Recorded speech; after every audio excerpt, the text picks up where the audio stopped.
Nararanasan ang kakulangan sa supply ng kamatis sa Batangas City New Market. Ang presyo nga nito umaabot na sa 100 pesos kada kilo ayon sa ilang tindera.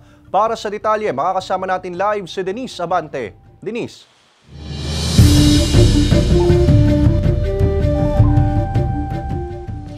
Epekto ng supply at demand pa rin ang nakikitang dahilan ng biglaang pagtaas sa presyo ng kamatis, pati na nga itong nararanasang pag-uulan dito sa Batangas City New Market.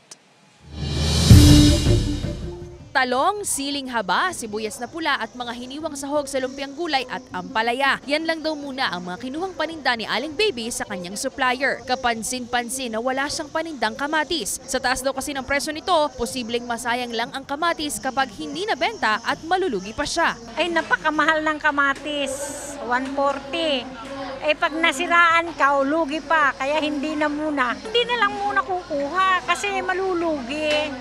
Sayang naman, kahit mahal ang talong, kahit mahal ang mga ibang mga sili, mga lumpia, nabibili naman. Doon ka na lang bumawi. Matumal ang bentahan.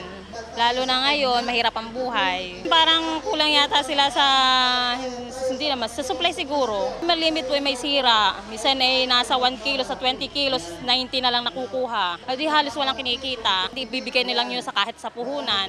O minsan talo pa. Sa Batangas City New Market, aabot na sa 150 pesos kada kilo ang tinatawag na good o magaganda ang kalidad, habang 120 pesos naman ang mga medium quality kung tawagin. Ang pagtaas sa presyo ng kamatis, hindi raw nadadaan sa tawaran. Dumadaan daw kasi talaga ang panahong ito lalo't may pagbaba sa supply ng produkto ayon sa pamunuan ng pamilihan. Malalaking entrepreneur ang ating palengke. So mataas ngayon ang demand ng luya, sili. Ang masama sa kamatis, uulanin siya, iinit ng umaga, uulan sa gabi. So nasisira, tapos siguro marami na rin hindi magtanim dahil nga nalulugi lang sila. Kaya ngayon, mataas ang demand, kokonti naman ang supply. Ang mamimiling si Winnie na isa rin daw sa mga nagtitinda sa Barangay Talahib Payapa, napapailing na lang daw sa sunod-sunod na pagtaas ng presyo ng mga bilihin. Nakakagulat, ma'am. Siguro po dahil sa pabago-bago ng panahon. Wala po masyadong bumibili sa amin. Mahina ang kita. Konti lang ang nabibili, budget po ang pera. Para po lahat mabili.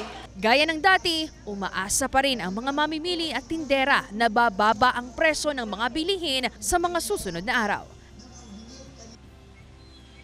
Ayon sa pamunuan ng palengke, umiisip na rin daw sila ng kahit posibleng alternatibong solusyon para kahit papaano ay matugunan ang supply at demand sa merkado. Maraming salamat, Denise Abante.